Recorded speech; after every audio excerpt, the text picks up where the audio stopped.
சிவபூஜை போடுகிறார் இந்த செஞ்சுடனை.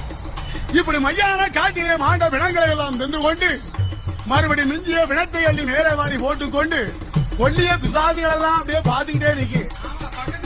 ஆமா, பக்கத்தில் நிக்கிறீங்க கொல்லி பிசாசு. இந்தா உனக்கு காலெலும்பு, இந்தா உனக்கு கையெலும்பு, இந்தா உனக்கு காலெலும்பு. இப்படி கொல்லிய வெயிலுக்கெல்லாம் கூட்டமிட்டு விருந்தழைத்து மிஞ்சிய பிணத்தை அள்ளி மேலே வாரி போட்டுக்கொண்டு மாணிக்க தொட்டு